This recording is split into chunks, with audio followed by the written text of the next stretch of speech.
It was almost midnight when she finally said it aloud. Her voice cracked halfway through the sentence, like her mouth was trying to stop the truth from escaping. But it came out anyway. I slept with someone else. Just 5 words, yet the silence that followed them was louder than any scream could have been. Tasha sat at the kitchen table, staring into her untouched glass of water. Across from her, Candace sat back slowly in her chair, hands still folded neatly in her lap, her face unreadable. The hum of the refrigerator was the only sound between them. Tasha didn't cry right away. She looked more like someone who had just dropped something fragile and couldn't tell if it had shattered yet. Her hands were trembling slightly. Her nails were still painted from the weekend. Bright red. The same red she wore the night it happened. "I didn't plan it," she said. "I swear I didn't plan it. It just happened." One minute we were talking, the next. She trailed off, not because Candace interrupted her, but because there was no way to finish the sentence that made it sound like it wasn't a choice. And deep down, she knew it was. She didn't look up. She couldn't. She just stared at her own fingers, waiting for Candace to speak, but Candace didn't.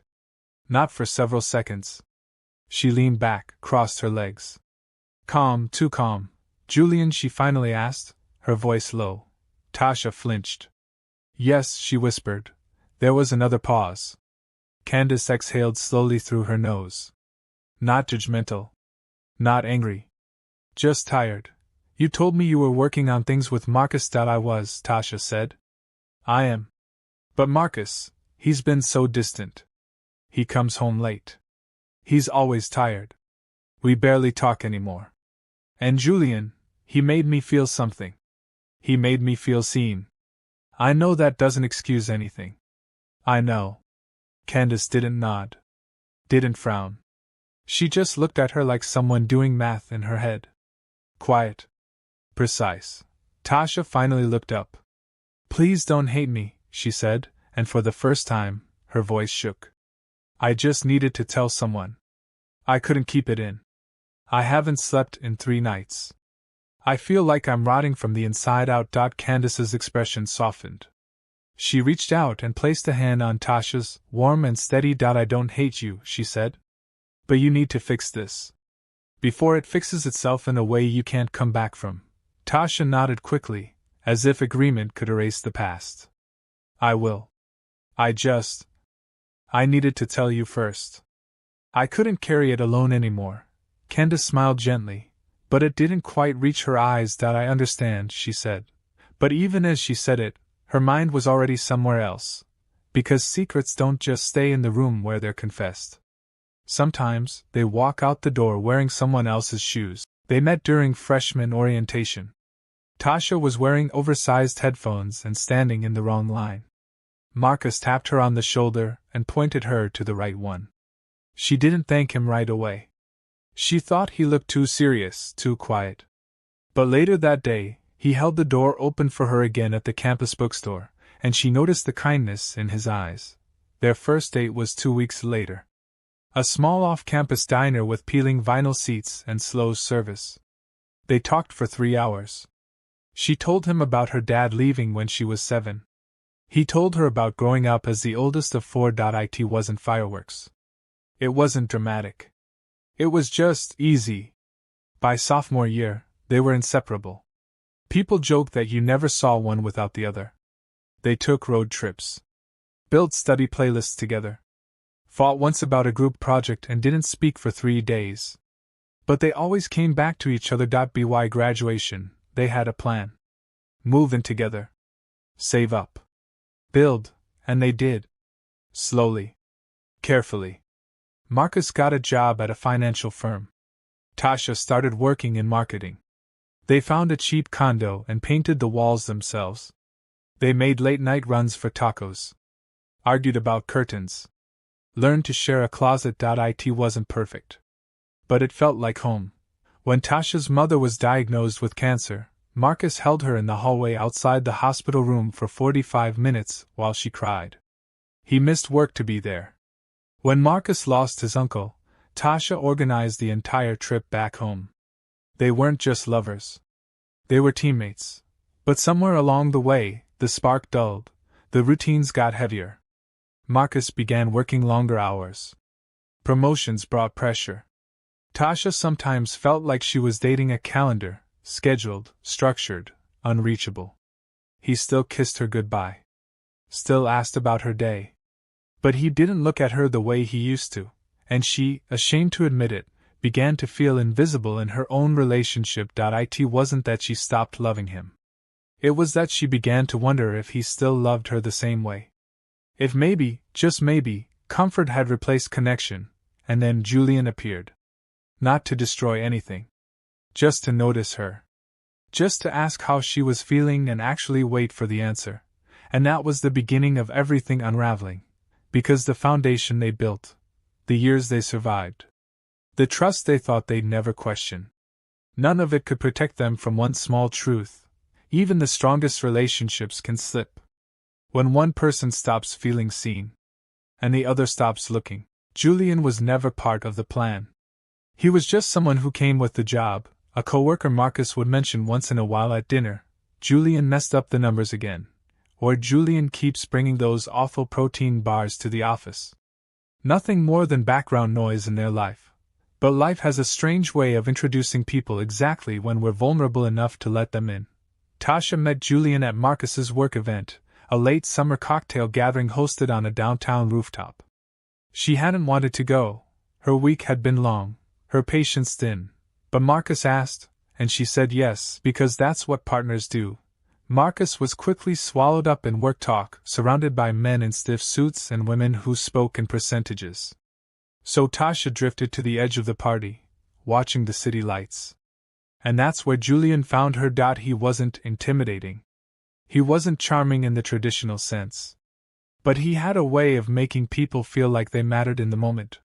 "You look like you'd rather be anywhere else," he said, smiling. She laughed, and for the first time in a while, it was genuine.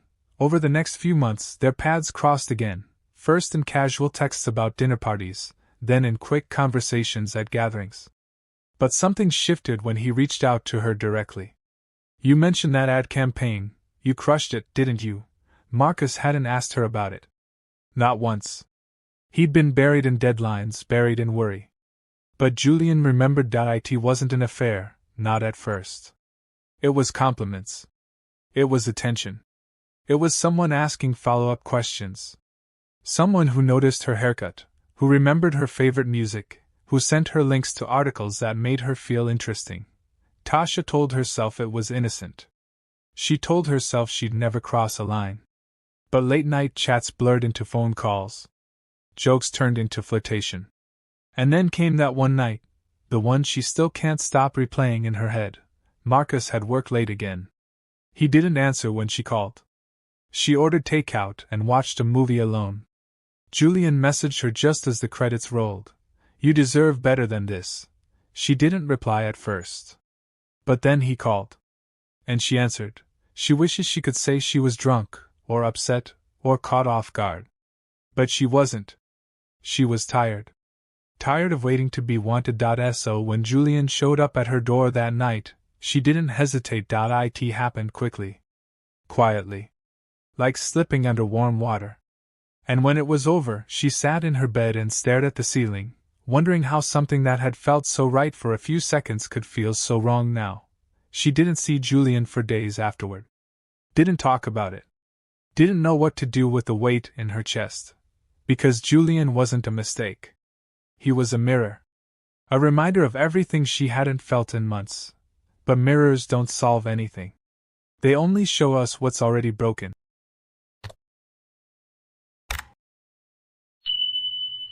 Candace had been Tasha's anchor for years. The kind of friend who showed up when everyone else forgot. She knew Tasha's childhood stories, the music she played when she couldn't sleep, the names of the people who had hurt her. They met in college, bonded over cheap wine and shared secrets in dorm rooms that smelled like microwaved noodles. They had watched each other grow, fail, start over. If Tasha was heartbroken, Candace was the first person she called. So when Tasha sat across from her in that dimly lit kitchen and confessed everything, Candace didn't interrupt. She just listened. She always listened, but something changed after that night. Candace didn't say anything immediately. She gave advice.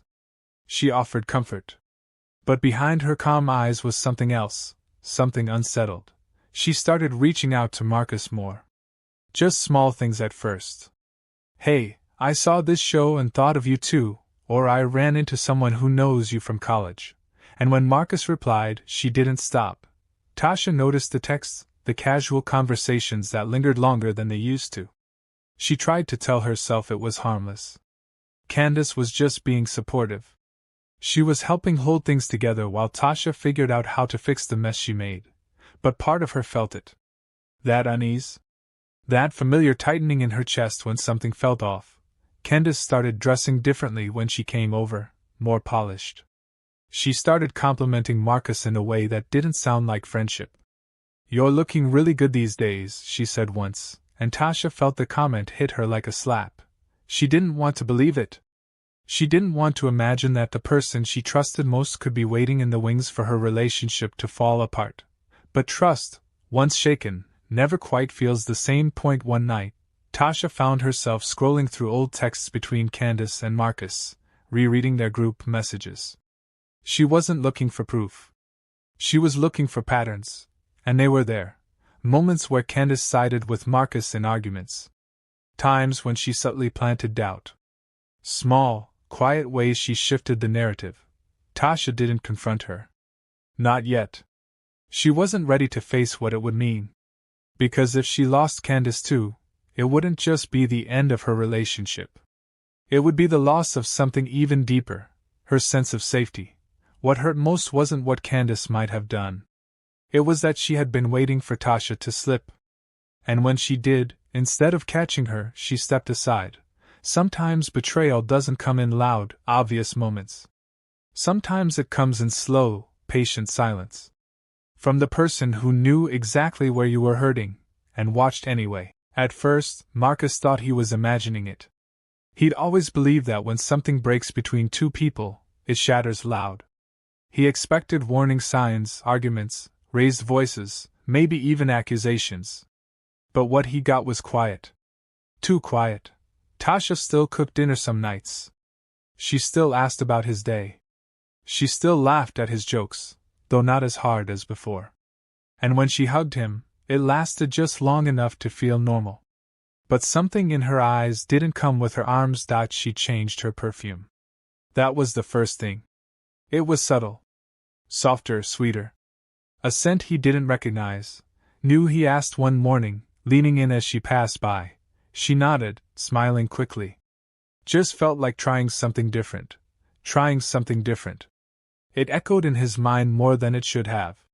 He didn't want to accuse her of anything. He didn't want to believe anything was happening behind his back. But trust isn't a light switch, it's a slow-burning candle. And lately, he could feel the flame dying down. She spent more time in the other room now. Her phone was always face down. When he entered, her fingers would swipe the screen faster than usual. He asked once, casually, "Everything okay?" She nodded again, too quickly. "Yeah, just tired." He believed her the first few times. She'd been busy with work. They both had. But even exhaustion has a pattern. And this didn't feel like burnout. This felt like distance. One night, he heard her cry in the shower. The water was running, but the sound came through anyway. Quiet, muffled sobs. He stood outside the door, frozen, hand hovering near the knob. But he didn't go in, because a part of him already knew. The hardest part wasn't suspecting. It was remembering. Remembering who they were before this. How they used to fall asleep talking about nothing. How she used to reach for his hand when she got nervous. Now, she seemed nervous just to be near him. He stayed up late one evening, scrolling through old photos on his phone. Their anniversary trip. Her birthday party. A blurry selfie in front of their first apartment. He couldn't find the moment when things shifted. It didn't happen in one day. It happened in fractions. Love doesn't always end with betrayal. Sometimes it ends with confusion. With the growing awareness that someone's heart has turned ever so slightly away, Marcus started paying closer attention. Not to catch her in something, but to understand where he had stopped noticing her. And he hated himself for this. Because if she had turned to someone else, if she had let someone else in, maybe it was because he hadn't been looking closely enough, not at her, not at what she needed, not at what they'd become. It wasn't planned. It never is. They weren't fighting. There was no argument leading up to it. Just a quiet evening. Dinner plates stacked neatly on the counter. A sitcom playing in the background. And then, without warning, it was there. "Are you seeing someone?" Marcus asked it softly, but the words still hit like a slap. Tasha froze. Her fork halfway to her mouth. A single blink, then two. And then she lowered it slowly to her plate. She didn't answer right away. That was all the answer he needed. He leaned back, exhaling hard, like the weight had finally been placed in his lap after weeks of hovering above his chest. "I've been trying to figure out what changed," he continued, eyes fixed on the wall beyond her. "I didn't want to believe it. I thought it was stress or work. But it's not. It's you." Tasha reached for her water, her fingers shaking just slightly. "It wasn't supposed to happen," she said quietly. Marcus looked at her now. Really looked at her. With Julian, she nodded. Just once. The silence that followed wasn't angry. It wasn't loud. It was the kind of silence that fills an entire room with the sound of a heart breaking. "I didn't plan it," she added. "I was lonely. I felt forgotten. And I'm not blaming you. I just..." Marcus held up a hand. "No. I get it. I do. You were hurting. And I wasn't there the way I should have been." That surprised her. She expected yelling. Accusations? But Marcus wasn't angry. He was tired. He stood and walked to the window. The streetlights cast long shadows on the hardwood floor. "I kept thinking I had more time to fix things," he said. "I knew we were off. I just didn't know how far gone we were." Tasha wiped her eyes. "I still love you," she said. He turned around. "Do you?" She nodded. "Then why didn't you talk to me?" Her breath caught. Because she didn't know. Or maybe she did. Maybe it was because she'd convinced herself he wouldn't listen. That he was too busy, too distant, too tired. But the truth was harder to say out loud. Because deep down, maybe she'd been afraid that even if she spoke up, it still wouldn't change anything. And she couldn't bear that kind of silence. So she found someone who made noise. Marcus didn't say anything more that night. He just left the room. Quiet. Measured. Tasha sat there for a long time, alone, replaying his footsteps down the hall. She'd broken something. Not just trust. But something deeper. The belief that they'd always find their way back to each other. Now, for the first time, she wasn't sure that was still true. Candace had always been the steady voice in Tasha's turbulent world, the friend who listened without judgment and offered solace when words failed to mend broken hearts. But now, something in Candace's tone had shifted, a subtle edge that made it clear she was no longer just a confidant. Days later, when Marcus encountered her unexpectedly at a quiet coffee shop, he noticed that the warmth in her smile held a hint of calculation. She leaned in closer than before, her eyes searching his face as if weighing the truth hidden behind his guarded expression. She said softly, "I told you, Tasha's been off lately, hasn't she?" Her words carrying a double meaning that went far beyond a simple observation. There was an unspoken promise in the cadence of her voice, a suggestion that she could fill the void left by Tasha's faltering presence. Her hand brushed his for a moment, that stretched like fragile glass in the quiet between them, and Marcus felt an unsettling mix of comfort and disquiet. Candace's intentions were no longer pure concern for a friend, but an ambition that had crept in slowly, almost imperceptibly, over countless shared secrets and late-night confessions. Every compliment she offered now felt like a carefully placed piece in a puzzle designed to reposition the balance between them. When she said, "If you ever need someone to talk to, really talk to, I'm here," it was not simply an offer of support, but an invitation wrapped in subtle seduction. She was no longer content with being the silent witness to Tasha's mistakes. Instead, she had started to relish the power of knowledge, of being the one who held the key to secrets that could alter the course of a relationship. Marcus listened quietly, feeling the weight of every unspoken word, wondering if the friend he had once trusted so completely was now waiting for Tasha to fall completely apart so she could step into a role that promised both comfort and control. He recalled the nights when Candace would laugh gently at his stories and offer advice with a tender concern that had always felt genuine.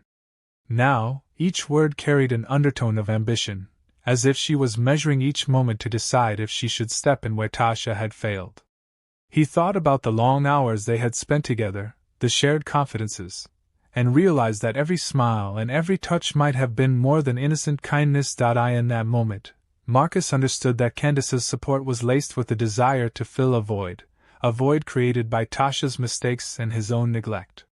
And as he sat there in the quiet hum of the coffee shop, he wondered if the friend who had once been his anchor was now quietly orchestrating a betrayal that would change everything.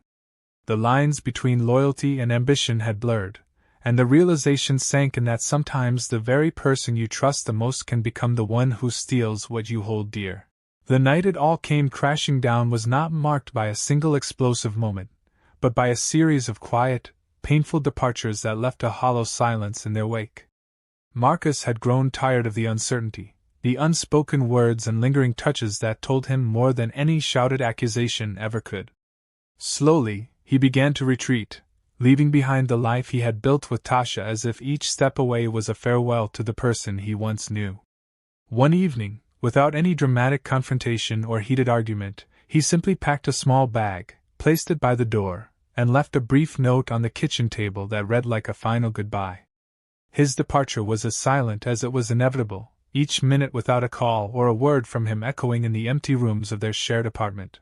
Tasha sat alone on the cold hardwood floor, a ring resting on her trembling hand, feeling the weight of a love that had once promised forever now shattering into fragments.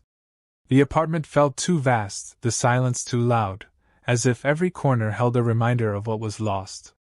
In that unbearable stillness, she found herself questioning everything: the whispered promises, the nights filled with laughter, and even the quiet moments of doubt that she had tried so hard to ignore. With a heavy heart, she reached for her phone and sent a text to Candace, the one person who had always been there when she needed someone to hold on to. The message was simple, yet it carried the raw sting of betrayal. You wanted him, you got him, but you will never have what we had. The words felt like a desperate plea and a bitter farewell all at once, and when the phone remained silent, Tasha's pain deepened into a cold, stark realization. Candace, whose gentle voice had once been a comforting presence, had chosen the moment to step aside, leaving Tasha to confront the wreckage of a broken trust. The absence of a reply was not just a misconnection, but a confirmation that the friendship, once the bedrock of her emotional world, had transformed into something unrecognizable and unredeemable. In that final, solitary moment, as the ring caught the dim light of the room and the silence pressed in around her, Tasha knew that nothing would ever be the same. The fracture was complete, and the life they had shared had dissolved into memories and regrets that would haunt her for a long time. The weight of betrayal, from the one person she had counted on the most, left her questioning if love and loyalty could ever truly mend what was now broken. Marcus left quietly one evening after the confrontation, leaving behind a home filled with memories and a silence that spoke louder than any words ever could. Tasha sat alone on the cool hardwood floor of the living room, the dim light of the setting sun falling through the window and drawing long shadows across her face, each shadow a reminder of moments when laughter and love had once filled every corner. The door closed softly behind Marcus, and with that gentle sound, the life they had built together began to crumble into scattered fragments of what might have been. She clutched the ring in her trembling hand, its metal cold and unyielding, much like the truth that now settled over her. Every room echoed with the faint recollections of promises made in quiet whispers and smiles shared in the dark. But now, those promises lay shattered on the floor like broken glass, cutting her with every thought of what had been lost. She could still hear his footsteps receding down the hall, each step carrying away a piece of the future they had once imagined. Tasha spent hours in that silence, her mind replaying the events of the past days in slow motion, the weight of betrayal pressing down on her chest with a force that made it hard to breathe. Every word she had exchanged with Marcus came back to her, each one tainted by the realization that love could slip away without a single scream or raised voice, that the smallest of lapses in attention could cause an entire world to fall apart. She wondered if her mistakes had been too many or if the distance between them had been growing long before she even noticed. The silence was not empty but full of questions without answers, of regrets that refused to be silenced, and of a truth that could not be undone. Candace had been there with her confessions and quiet reassurances, yet her presence now felt like a shadow over every memory they had shared. In that quiet aftermath, Tasha felt the sting of isolation, the ache of a trust broken beyond repair, and the cold certainty that some losses were permanent. Every minute that passed deepened her understanding that this was not a moment to be fixed with words, but a wound that would demand time to heal, if healing was even possible at all. And so Tasha sat there in the falling darkness, questioning everything and feeling the bitter chill of reality as it seeped into every corner of her heart. Knowing that sometimes the most painful part of betrayal was not the act itself, but the irreversible change it wrought on everything once held dear. Weeks turned into months, and slowly the raw edges of betrayal dulled into a numb, persistent ache that Tasha carried with her like a secret scar. Life continued in a measured pace, each day marked by quiet routines that served as reminders of a love that had once been all-encompassing and now existed only in memories. Tasha tried to rebuild herself, piece by fragile piece, yet every corner of her mind held echoes of Marcus's voice, every silent room whispered of what had been lost. One chilly evening, as the first hints of winter crept into the city, Tasha received a message that stirred the embers of both regret and curiosity deep within her. The text came from an unknown number and read simply, "I heard she did it again and I want to know if you did." The words on the screen sent a shiver through her, not entirely from the cold, but from the sudden realization that the past was not as buried as she had hoped. The message was curt and direct, yet it carried a weight that promised new revelations, a promise that the cycle of betrayal was not yet over. Her heart pounded as she reread the message, each word etched into her mind like a question she was not sure she wanted to answer. Who was this stranger, and what connection did they have to the painful chapters of her life? The message left no room for explanation, only an invitation to revisit the wounds she had been trying to mend. For a moment, Tasha felt a spark of something unexpected, a strange mix of dread and anticipation that suggested that the truth might still be unfolding, that there were layers of deception yet to be uncovered. In that quiet moment, as she stared at the screen in the fading light, she realized that the betrayal was not an isolated event but part of a larger pattern that stretched beyond her own experience. The text hinted at secrets shared by others, of a network of broken promises and shifting loyalties that went deeper than she had ever imagined. And in that instant, Tasha understood that the journey she had been forced to take was far from over, that new players were entering a game she thought was over for good. The silence in her apartment grew heavy with possibility, and though she felt a surge of fear at the thought of facing more of the past, she also felt a reluctant pull toward the unknown. The message was a hook, a thread leading back into a web of betrayal and hidden motives, promising that the story was not finished, that every secret had a way of resurfacing.